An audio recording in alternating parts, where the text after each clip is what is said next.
Yes. Good afternoon, good evening, and good morning. Sa sulok tayo ng daigdig. Filipino Guerrilla Forces, FGF, going forward for God, country, and people. So, yun yung atin.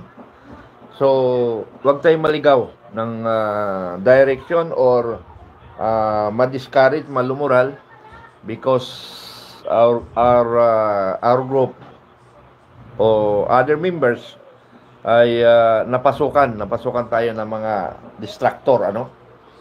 So huwag tayong magpadala because maaaring ang objective nila watakin tayo para sila ay magtagumpay, ano.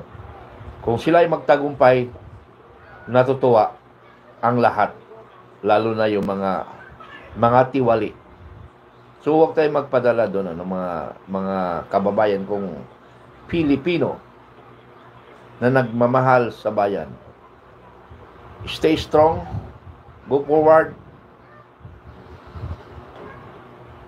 magpalakas tayo para sa darating na mga challenges ay kaya nating harapin. Ang Filipino Guerrilla Forces, kung ano mang nasabi namin ni Supremo noon, walang pagbabago doon. Wala tayong pagbabago on our objective goal, ano. Wala tayong pagbabago diyan. We support Captain General Dado on his objective, but all action of FGF I will be answerable, ano. Ako ang answerable in all action of FGF. So, lahat ng connected sa FGF, be responsible and mature enough on our crusades, ano. Hindi tayo narito para pang sarili lamang. Hindi ako narito dito, hindi kayo narito dito sa Filipino Guerrilla Forces for personal consumption. Ito ay para sa bayan. Magbuwis tayo ng buhay, magsakripisyo tayo ng buhay para sa ating bayan nating sinilangan. Huwag tayong magkanya-kanya. Huwag tayong maging selfish, ano. Hindi ko maintindihan ang basta ang Filipino Guerrilla Forces going forward. We have no issue. If we have issue, we already settled kagabi. Easter Sunday ng Saturday ngayon. Ay kalimutan na lahat yon. Accounted yung pera. Walang naliligaw na pera. Now, yung issue na kay Secretary kay Commander Belinda Sisi, pwede nyo siyang biglaing tawagan para madepensa niya ang kanyang sarili. Kasi nga tama rin yun. Nakalimutan ko yun. But according to her, nag-usap na sila ni Supremo. Nag-chat na siya. Ano? Na hinihintay niya bumaba para ibigay yung 5,000. Ano? Then, kasi kaya nga inaasa niya bumaba because nagpa-reserve ng t-shirt si Supremo kay Commander Belinda. So, iabot niya yon. Accounted niya yun. Gusto niya ipadala sa akin. Sabi ko, wag muna ipadala sa akin kasi mahirapan na ako mag-forward kay attorney. So, hintayin ko yung instruction ni attorney, ano. But anyway, wala na kayong problema doon. Accounted eh. Ang importante, accounted. Accounted. Yung other na-receive yung 5,000 na yung galing directly kay Holy Trinity, ano. Galing kay attorney, galing yung kay attorney Ersalino na direct ibigay ko Supremo. Yun ang sinabi niya sa akin noon. Then nakalimutan ko na pina-address ko kay Secretary Sisi. Ayaw ko kasi umawak ng pera. Yung perang hawak ko, yun ay ibinigay sa akin yung tatikin ni Satparan para tututunobi ko kay attorney. no? So, ayaw kong hawakan ang pera kasi yun na nga, maraming marumi ang pag-iisip. Ano? Dapat sana, bago sila magmarumi ang isip, dapat alamin nila ang totoo bago sila magkuhan. Kasi nga, nakagulo lang, no? Ang isipin sana natin, kung talaga may problema, yun yung talagang pag-uusapan natin. Wala naman problema pala eh. Kayo lang nag-iisip ng problema eh. Ano? So, anyway, tapos ng issue dyan, yun lang pala ang issue natin na pera lang daw, sabi nila, kaya humiwalay. Pero hindi yun hindi problema ang pera kasi accounted nga eh. Accounted. Ako, yung binibigyan na pera, ako ang taga-clearing. Ako taga-lista. Taga-account ng mga lumalabas na pera at resibo. Kaya lang, hindi ko rin tinatrabaho. Binibigay ko sa anak ko. Ay, anak, yung pala, dapat tapusin mo na, anak. Yung resibo. Gawin mo na yun kasi marami ng mga makukulit. Okay. Pati pamilya ko, sinasama ko sa responsibility kasi hindi ko man rin kakayanin. Biruin mo, ang responsibility natin, milyon ng Pilipino na minamanage natin. Na kung nandiyan pa yung tao na sinasabi almost of the affiliated, kung totoo talaga yung kailang figures, ay hindi pa rin tayo bababa sa 20 million. Ano? Hindi pa rin tayo bababa. Now, wag natin asahin yung numbers. Ang kuwan kasi, hindi rin nakakayanan ng G1 na ipasok lahat do sa ating database. Yung armed forces armed forces they are only 180,000, hirap pa sila yung million, wala pang sweldo, tapos ipipresyon nyo ako.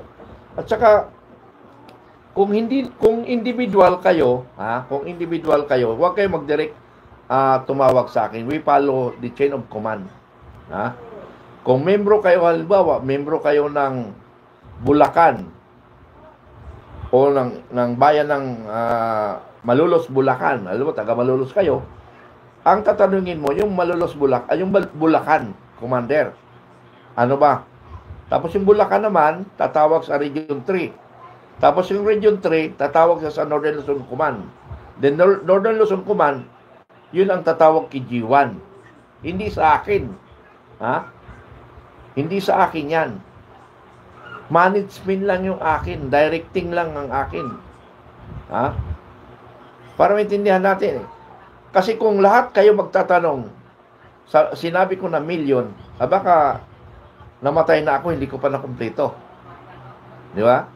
Kaya we follow channeling of command. Kaya nga nagkaroon tayo ng mga structure yung channeling para hindi tayo mahirapan lahat. Pag barangay, ang instruction ko kasi previously, nasa barangay ang record. Doon kayo magtanong sa barangay. Ngayon, kung wala pa kayong barangay commander, you volunteer yourself or you connect to the municipality or city. Pag wala pa rin, province. Pag wala pa rin, punta ka ng region. Because that is the responsibility of the commanders. Marami tayong commanders. Huwag kayo mag-direct sa akin. Kung individual. Sabi ko nga, ang kinakausap ko lang na makadirect sa akin kasi hindi ko kayang kayong sagutin yung regional commander and area commander. Dalawang commanders lang. Yung regional at provincial commander. So, we will discuss matters of channeling of kwan. Pati mga commanders dapat pag-aralan nyo o makinig kayo sa lecture. Doon sa Filipino Guerrilla Forces, nandoon yung andun yung explanation na-explain ni Supremo doon yun sa FGF, Filipino Guerrilla Forces TV. Andoon yun At sa almost sa aming vlog, hindi nyo na mahanap kasi nga marami. Pero doon sa Filipino Guerrilla Forces, search nyo doon, lilitaw doon at ipapaliwanagan kayo, lilicturean kayo. Now, kung gusto nyo another information, i-search nyo na lang sa Google ang Filipino Guerrilla Forces kung anong gusto nyo malaman. Kasi lumilitaw na doon nung ako'y na mag-try, lumilitaw na kung ano ang FGF. Nasa Google na tayo. Nasa history na tayo. Ha? Other countries, allied countries natin is nagmumonitor na sa Filipino Guerrilla Forces. At ito ang gagamitin ng Pilipino, ng allied forces, ang FGF. Kaya nga may nakalagay doon na foreign country na ginawa nilang tawag nito, ginawa nila ng pictures na the Philippines has a secret forces. Maaring tayo na yun. Ha? Maaring tayo na yung secret forces. So alam ng US at alam ng China at Russia na mayroong Filipino guerrilla forces na they are almost, the commanders are coming from men in uniform personnel. So meaning, we are almost experienced military or men in uniform personnel, ano? Ang leader dito ay mga eksperyensado. Sabi nga natin, yung nandiyan sa armed forces, mga bata pa yan sila. Ang iba dyan, nagde-develop pala ng skill, knowledge, and strategic planning. Tayo, almost dito sa FGF, almost experience, retired, skilled. So, ang papel natin is to only to command, direction, supervision. Yun yung papel ng FGF. So, para ito kasama na yun sa lecture ko ngayon, ha. Kasama ngayon sa lecture ko paano ang Filipino Guerrilla Forces in case of war. Yung mga taga Northern Luzon, kumikilos ang Special Forces at ang CMO, yung Civil Military Operation Regiment, nagkaroon sila ng joint forces under the Special Command, the SOCOM, under General Headquarters. Ginagawa na nila sa Northern Luzon, which is ganun ang ginagawa natin ngayon. Ha? Yung armed forces, ha? Para maintindihan yun lang lahat, ha? Sa mga hindi nakakaintindi, sa ginagawa natin ngayon ng Filipino Guerrilla Forces, ha? Hindi mga nakaintindi, ito part of my lecture, ano? Part of my lecture. Yung ginagawa ng armed forces, mas nauna pa tayo sa kanila. Yun yung matindi. Yung iniisip pa lang ng armed forces, ginagawa na natin. Yun na hindi nyo naintindihan. Kasi nga, nakapokus tayo sa politics. Now, because of politics, tapos na tayo magulo yung politics. Iwanan natin yung problema ng politics. Dito tayo focus sa Filipino Guerrilla Force. Ano ba ang objective ng Filipino Guerrilla Forces? Our objective for God, country, in people, or family. Yun yung pinaka-objective natin. Paano gawin? Normally, Panginoon, magdasal muna tayo para subaybayan tayo ni Allah. Di ba?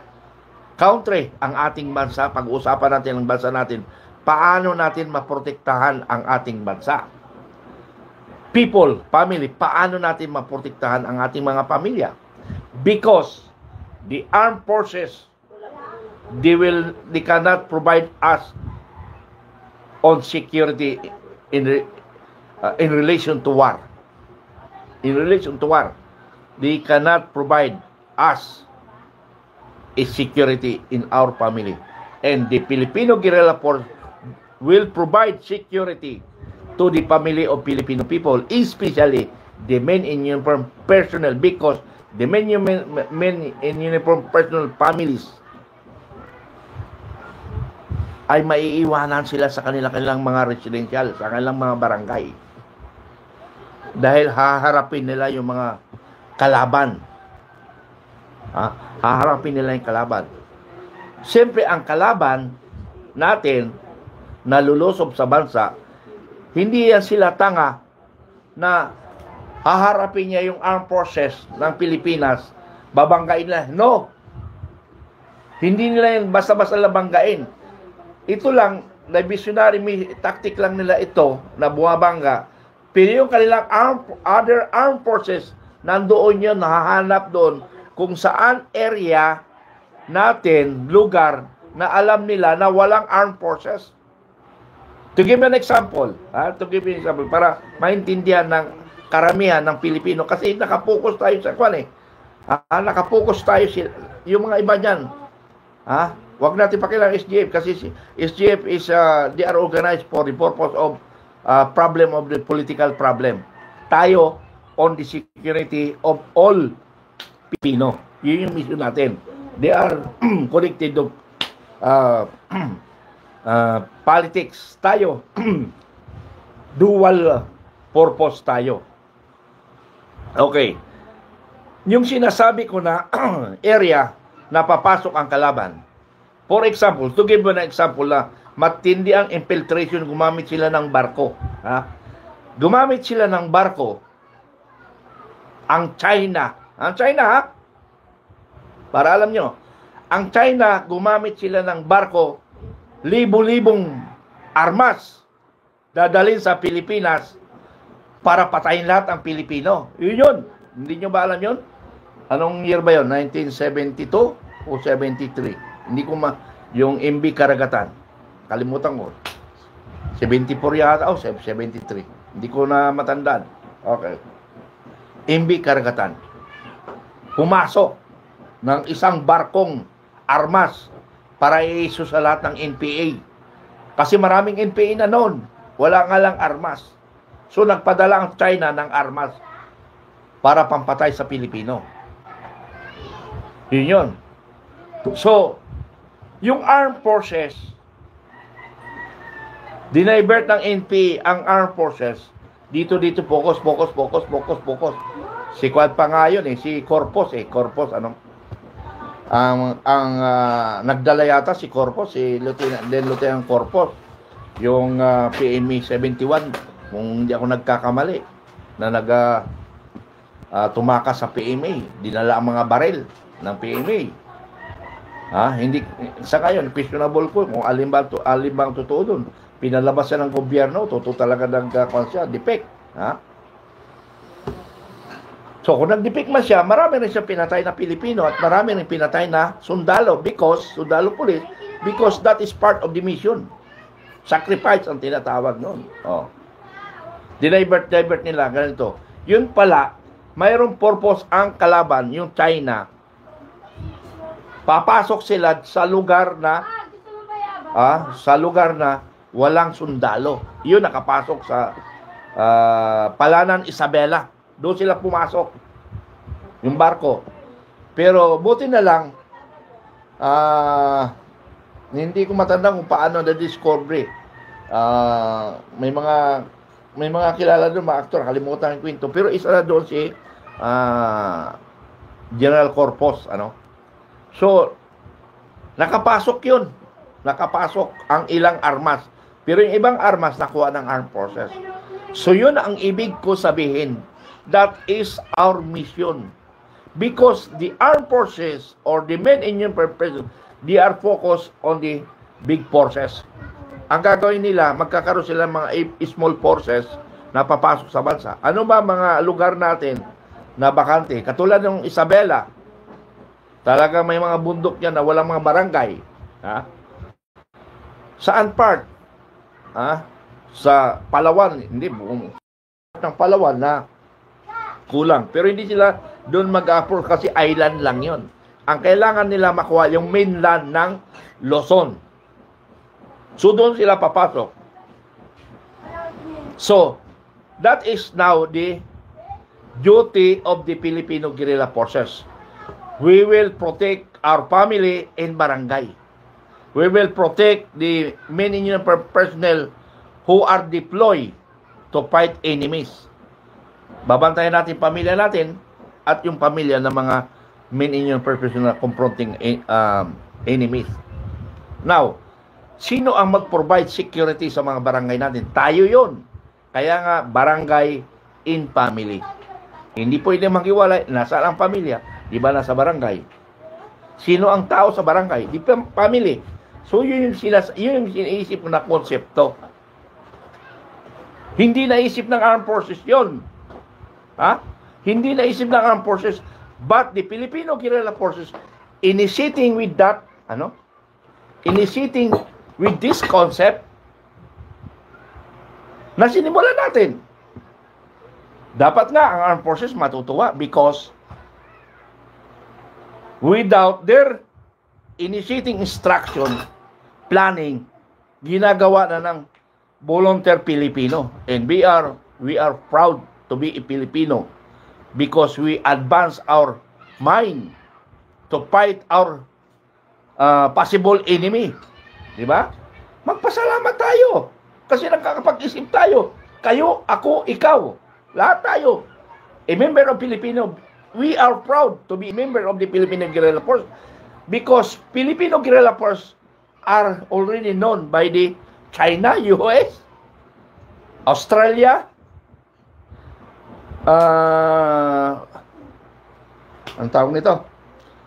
Russia. Ha? Tingnan nyo yung Ukraine. The Ukraine was trained but late na. Na-train sila ng US Special Forces. Late na sila na-train. Kaya hindi handa ang mga Ukrainian. Because the armed forces alone who defend their country. Yung mga Ukrainian, nagsitakasan, iniwan yung armed forces nila. So, talo talaga. Kasi nga, hindi tayo magwawagi sa pamamagitan lang ng armas. Tandaan nyo yan. We will use the manpower, taong bayan, ang the most powerful. Ha? Yun ang hindi naisip ng armed forces. Tingnan mo, ang armed forces as of now, ang pinaganda niya lang, Northern Luzon Command. But other countries, other part of the country, wala pa. Because nag-aantay ng pundo, nag-aantay ng instruction.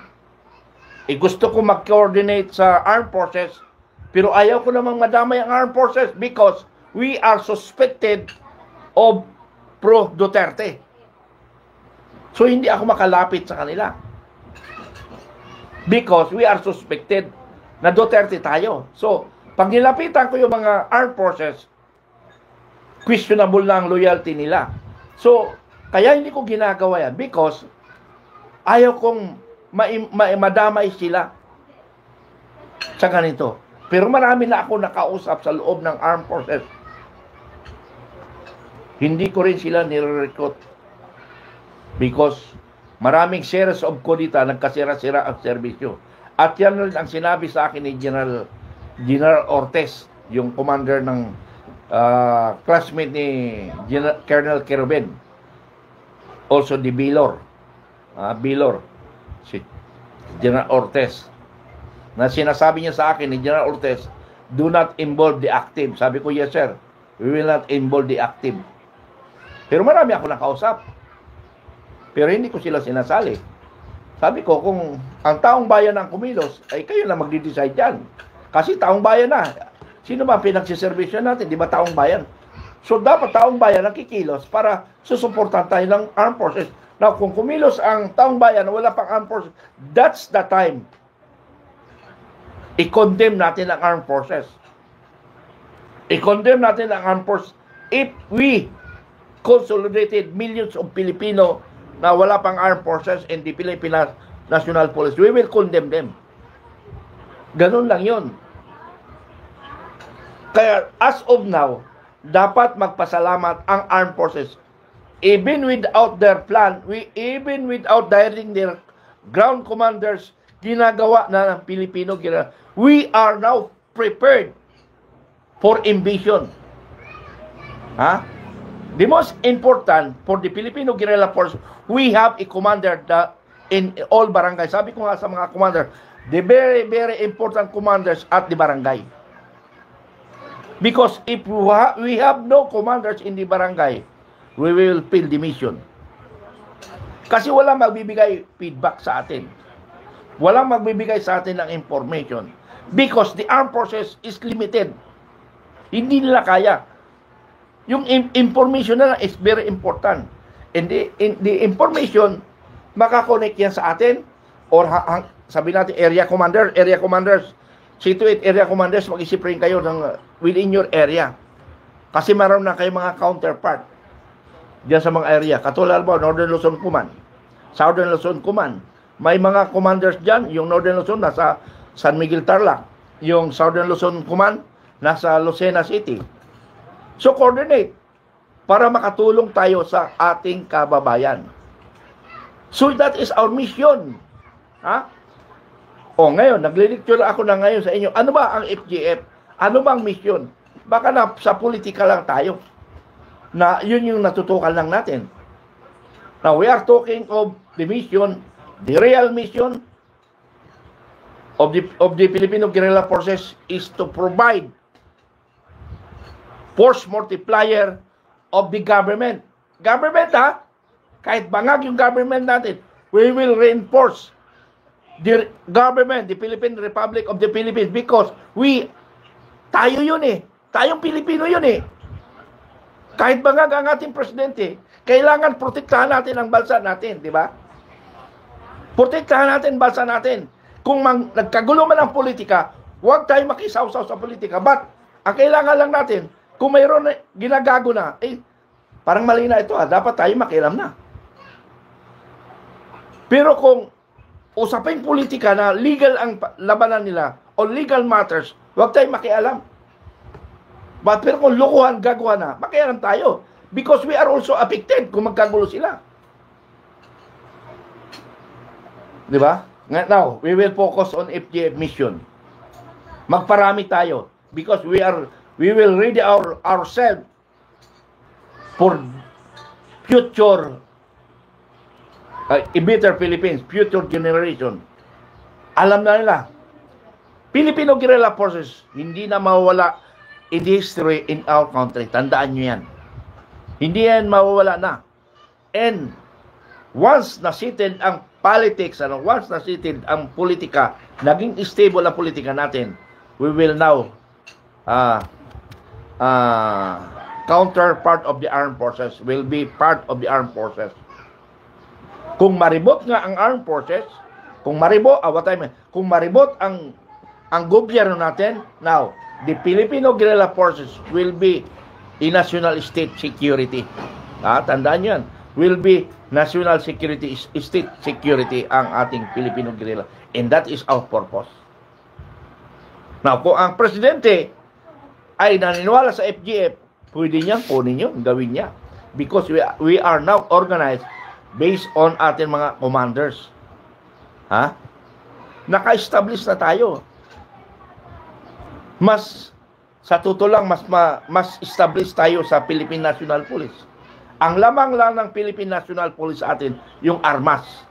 Yun lang lamang nila sa atin. Pero ang established organization, we are now established. Kung lahat yan ay magpapangsyon. If all members of the FGF is for God, country, and people. Pero kung for individual, joining the FGF, nako, umalis na kayo, hindi namin kailangan yan. Hindi namin kailangan yung mga ganun pag-iisip na ang mahal niya yung sarili niya at kung sino yung barkada niya. And that is not for country, that is not for God, that is not for pro-people, pro-family. Kaya, wag tayong malihis sa mga distractor na mga maliliit yan kasi nga, mga marites yan. We will focus on strategic action. Kaya nga, sabi ko nga, kung walang gulo sa politika, natutuwa ngayon ang armed forces. Natutuwa ang armed forces because we already created the group. That is also their purpose. Ang tanong kasi ganito eh. Hindi ako naghihiyabang, pero sinong armed forces officer na nag-isip nito? Sino? Retired man o active? Sino nag-isip niyan? Maraming retired general sa akin, nagtanong sa akin yan. Sino nag-organize ito dyan? Bakit mo naisip ito dyan? Advance kasi siya ang isip ko because I'm a graduate of the Special Forces and na-matured ako from second lieutenant to colonel. Matured ako on the barangay community. Nalaman ko kung paano ang weak point, paano ang palakasin ang grupo ng Pilipino. Ito ay nakita ko. And in-apply ko ito. In-apply ko ito sa Army Reserve Command. Kaya lang ungas yung commander doon sa Reserve Command. I will never mention the name kasi naawa na ako sa kanya. Nabugbog na sa akin. Ha? Nung na-assign ako sa Reserve Command, ginawa ko yun. Pero hindi niya ako sinuportahan. Bago sinira niya pa ako, kaya galit na galit ako sa commander ng RISCOM noon. Now, kung hinayaan lang ako noon, sa ngayon siguro, ang Reserve Command, mas epektibo sila ngayon. What is the mission of the Reserve Command? Yun yung tanong doon. Baka hindi alam ninyo mga Reserve Command, ano? General Sagala. My buddy. General Sagala. Yung tatay mo nagpaaral sa akin ng high school. Rafael Sagala. The commander of CGP at the same time, First Division Commander. Yung tatay mo ang nagpaaral sa akin ng high school. Kaya i-remind kita because you also a graduate of Special Forces. Yung Reserve Command at saka Special Forces, tingnan mo yung mission halos parehas ng Special Forces at saka ng Reserve Command. Ha?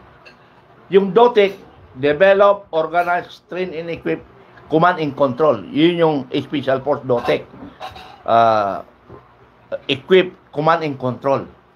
Sa RISCOM naman, kung hindi ako nagkakamali, Organize, Develop, Mobilize, Training. Ha? Wala lang yung Command and Control. Wala. Yun lang ang pinagkaiba, Command and Control. Pero yung Develop, Organize, Mobilize, nandyan yan. Halos parehas kayo ng SF mission. Siyempre, ang SF, ang pinagkaiba lang, they are trained for elite forces. And we are trained, the Reserve Command, to confront the community na i-organize natin.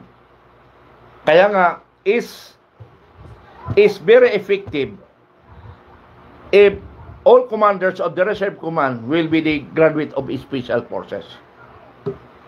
Hindi ko sa pinagmamalaki ang Special Forces. Kaya nga, palagi namin sinasabi ni Colonel Samonte, the 4th Commander of the Special Forces, na yung Special Forces Regiment ngayon, o noong pa man, hindi na-perform ang kanilang mission. They are not twist infantry mission. Eh di dapat wag nyo ng pag-special forces yan. Kasi kaya naman palang gawin yung infantry mission eh.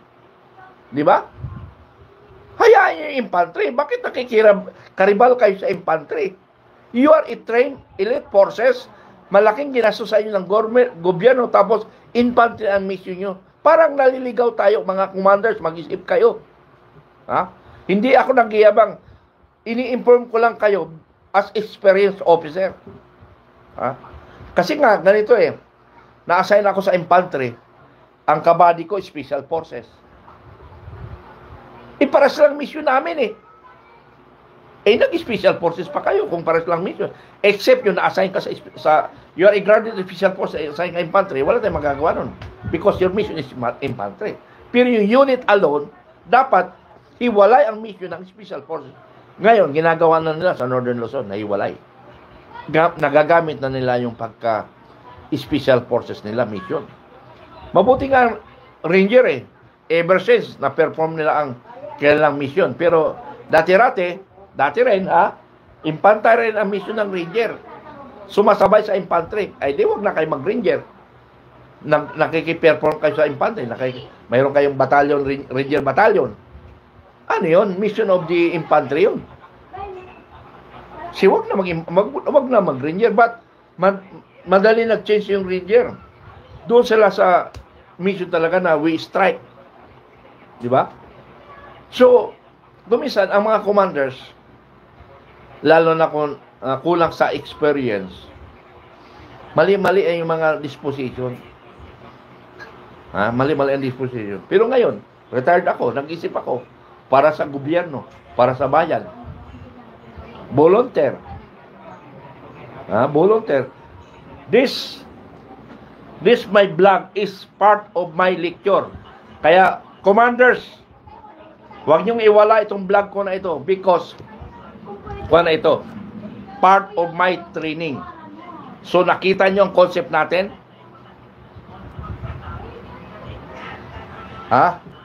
Kung lahat tayo makinig doon sa sinasabi ko, we are capable now confronting enemies without even training because we have all commanders from the military.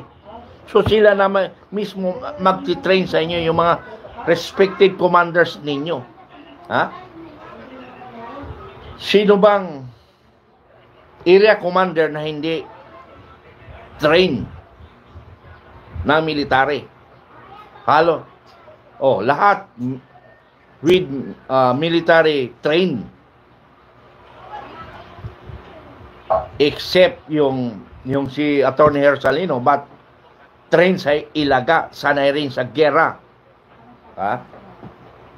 Yun lang yun, hindi military. But he's a lawyer, law graduate, what I mean, and Ilaga forces. Alam niyo Ilaga? Ilaga yan ang number 1 kalaban noon na hindi natatalo. Hindi tinatablan ng bala. And that is may agimat rin ako na hindi tinatablan noon. Kaya siguro nabuhay pa ako, binigyan pa ako ng pagkakataon. Okay. Yung mga comment, gusto ko ituloy kasi nga huwag mo basahin yung tungkol sa Tainta. So, huwag na naman ganun. Okay.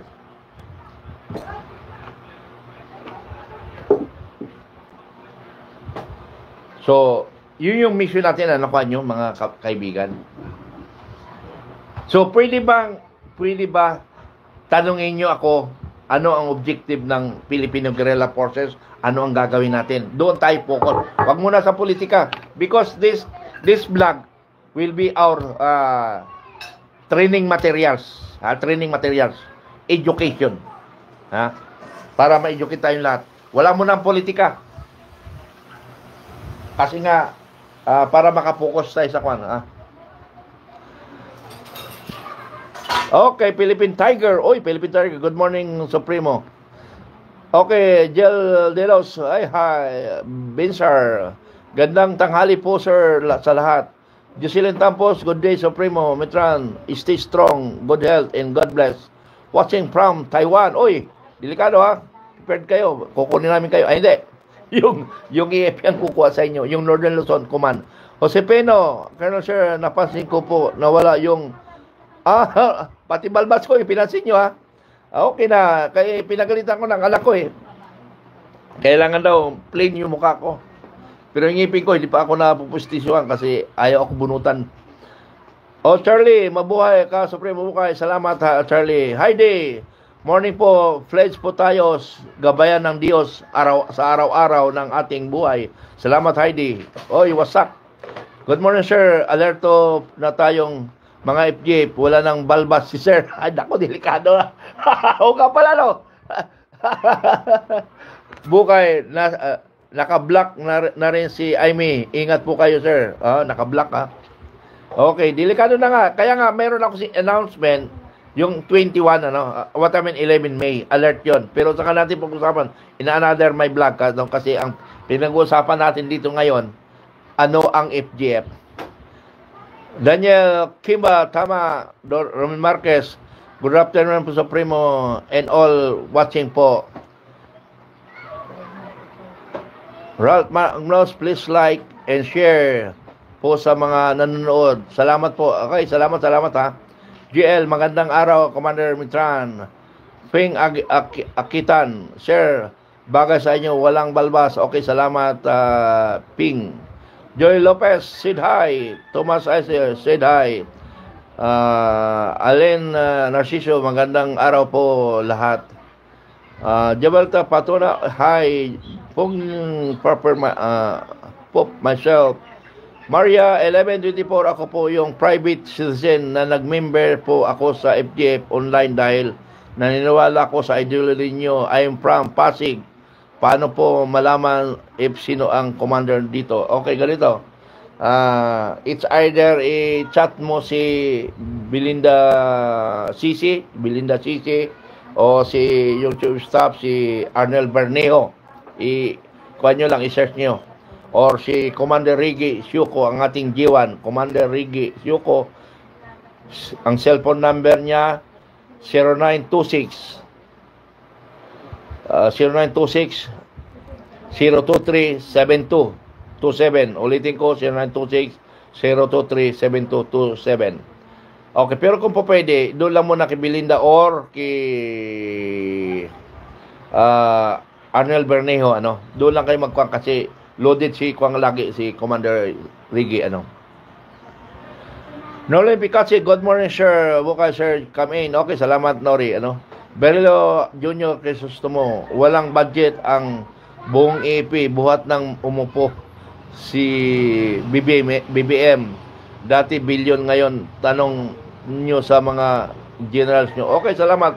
Salamat, Berhelio, sa kwan mo, sa tanong mo. Mayroon akong i-discuss dyan, nakalimutan ko, pero salamat dahil napaalala mo.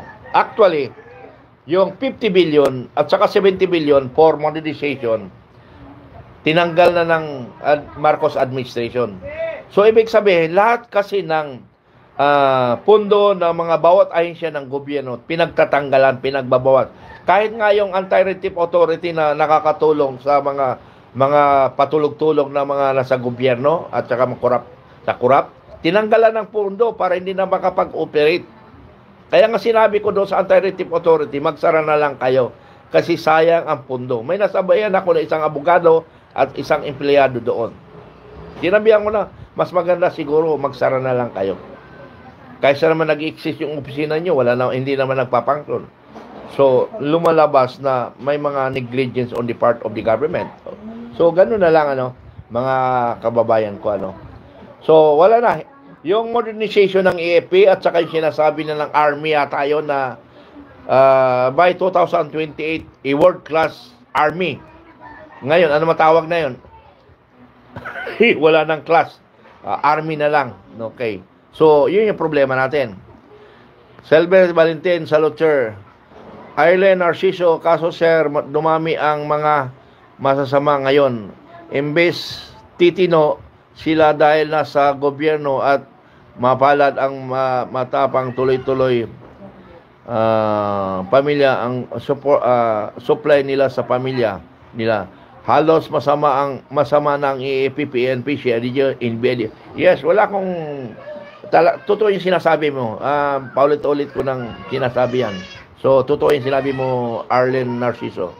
Arlen Narciso, malupit ang signal ngayon. Papugak-pugak. Oy, mabuti na lang, hindi nagpugak-pugak sa akin. Charlie, sir, wag raw basahin yung 30K, sabi ni Mrs. nyo. Ano po ang meron doon? Yung 30K na sinasabi, paulit-ulit. Di ba, unang plug ko, na kanina vlog ko na yung 30K settled na yon, paulit-ulit settled na yon para ibigay kay attorney. Yun yung 30K na issue, hindi yun issue, sila lang nag-i-issue kasi accounted yun. Ang issue natin pag-uusapan pag-uusapan natin ng 30K yung hindi na account. Wala tayong problema sa pera. Wala tayong problema sa pera. Kaya nga sabi ni Miss, wag nang basahin kasi nakukulitan na rin siya. Kasi accounted nga eh. Wala tayong problema doon. Kaya hindi ko na pinapansin yung 30K. Kasi accounted na nga eh. Ang masaklap doon, kung wala yung 30K, yun yung dapat i-issue natin. Wala eh. Kaya nga nag-iisip ang kabila na yung issue pera, wala tayong usaping pera. Hindi, ibig sabihin nila doon sa 30K, kaya umiwalay sila. Ako naniniwala doon sa issue na yun. Mayroon silang sariling maniobra na sirain ang FGF para sila naman ang poporma. So, ang mangyari niyan ay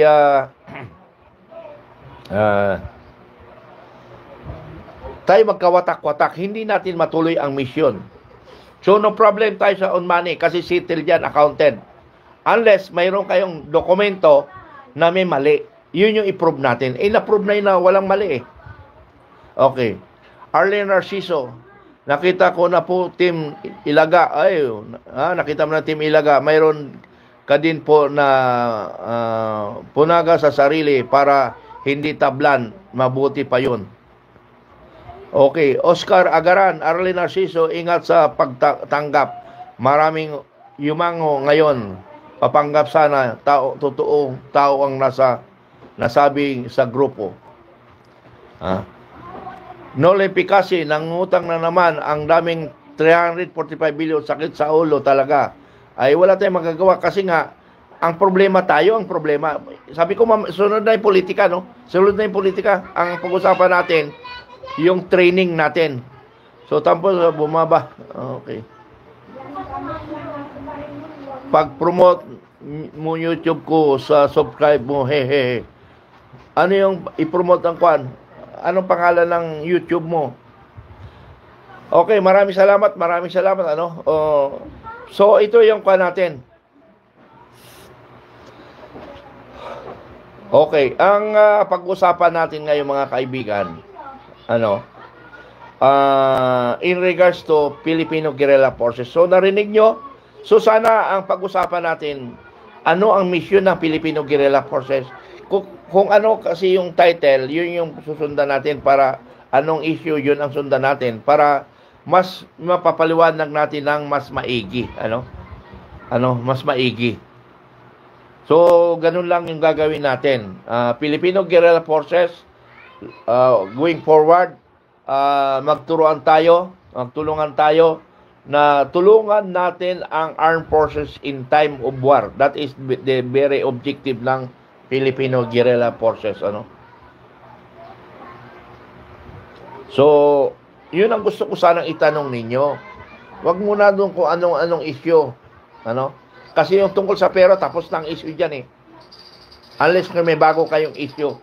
Pero hindi ko na sagutin. Ang sagutin ko dito, sino ang gumawa ng issue. Yun ang gusto kong malaman. Yung mga maliliit, yung mga membro, magtanong kayo sa mga, kung membro kayo, ay magtanong kayo sa mga commander nyo. Ulitin ko muna ang mga para nabubugbog kasi ako sa tanong na dapat tanungin nyo kung saan nyo binigay yung pera nyo. Doon kayo magtanong para silang sasagot.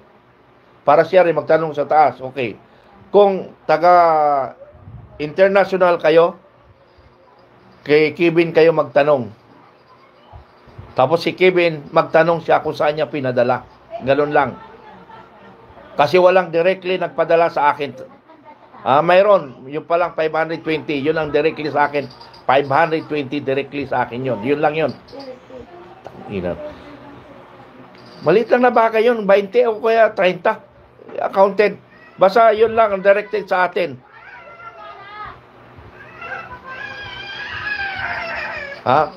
Other account, walang direct sa akin pumasok. So, kung saan nyo binigay yung pera, doon kayo magtanong. Huwag sa akin. Kasi walang, ang direct na pumasok sa akin, mga kaibigan, 520. Yun yung direct na pumasok sa akin. Account. Kung saan nyo ibinigay, doon kayo magtanong. Sasagot ako na hindi ko alam. Narciso, sir, kung tagilid pala ang budget, bakit mas malupit ang mga kampo ng mga gobyerno? Sakit talaga sa ulo na lahat na sa gobyerno, sir. Bantayan, baka may plano ng masama tapos ibintang sa FGF. Hindi, wala naman tayo tinatanggap na pera. Huwag kayo mag-intindi dyan.